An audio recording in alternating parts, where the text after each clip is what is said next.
வானிலை மாற்றங்களை முன்கூட்டியே அறிந்து அலர்ட் செய்யும் வகையிலான ஆய்வுக்கான இன்சாட் 3DS என்ற அதிநவீன செயற்கைக்கோளை இஸ்ரோ பிப்ரவரி 17ஆம் தேதி விண்ணில் செலுத்த உள்ளதாக அறிவித்துள்ளது. இந்த செயற்கைக்கோளின் வேலை என்ன, இந்த செயற்கைக்கோள் மேற்கொள்ளும் முக்கிய ஆய்வு என்ன என்பது குறித்த தகவல்களும் வெளியாகியுள்ளது.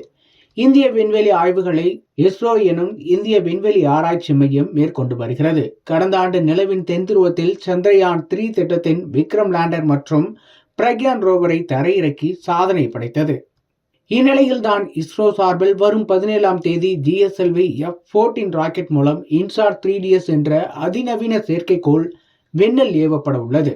அதாவது இந்தியாவில் வானிலை முன்னறிவிப்புகள் தொடர்பான ஆய்வுகளை இன்சாட் செயற்கைக்கோள்கள் தொடர்ந்து விண்ணில் இருந்தபடி, அதாவது இந்தியாவில் வானிலை முன்னறிவிப்புகள் தொடர்பான ஆய்வுகளை மேற்கொள்ள இன்சாட் செயற்கைக்கோள்கள் விண்ணில் செலுத்தப்பட்டு வருகின்றன.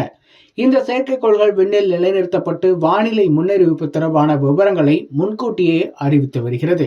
இதன் மூலம் புயல், மழை உள்ளிட்ட இயற்கை பேரிடர்களை முன்கூட்டியே அறிந்து அதிலிருந்து தப்பிக்க தேவையான நடவடிக்கைகளை நாம் எடுக்க முடிகிறது.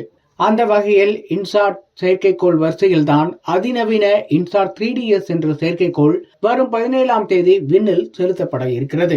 ஆந்திர மாநிலம் ஸ்ரீஹரிகோட்டாவிலிருந்து பிப்ரவரி 17ஆம் தேதி மாலை 5 மணிக்கு GSLV F-14 ரக ராக்கெட் மூலம் இந்த செயற்கைக்கோள் விண்ணில் ஏவப்படுகிறது. இதற்கான முன்னேற்பாடுகள் மற்றும் ராக்கெட் பாகங்கள் ஒருங்கிணைப்பு பணி தற்போது நடந்து வருகிறது. இந்த செயற்கைக்கோளில் முக்கிய ஆய்வு கருவிகளும் உள்ளன. குறிப்பாக imager, sounder, data relay transponder மற்றும் satellite aided search and rescue transponder என 4 முக்கிய கருவிகள் இதில் உள்ளன. இதில் இமேஜர் கருவி என்பது 6 வகையான அலைநீளங்களின் பூமியின் போட்டோக்களை எடுத்து வழங்கும். இதன் மூலம் வளிமண்டலத்தில் உள்ள ஈரப்பதத்தின் அளவை கணக்கீடு செய்ய முடியும். அதே போல பிற கருவிகளும் வானிலை தொடர்பான ஆய்வுகளை மேற்கொள்வதில் முக்கிய பங்கு வகிக்க உள்ளது.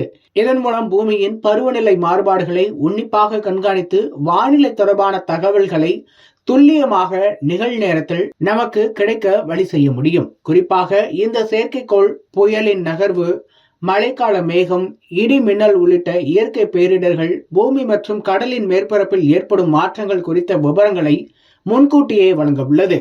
இந்த செயற்கைக்கோள் என்பது 2274 கிலோ எடை கொண்டுள்ளது. மத்திய அரசின் பூமி அறிவியல் துறையின் நிதியில் செயற்கைக்கோள் உருவாக்கப்பட்டுள்ளது.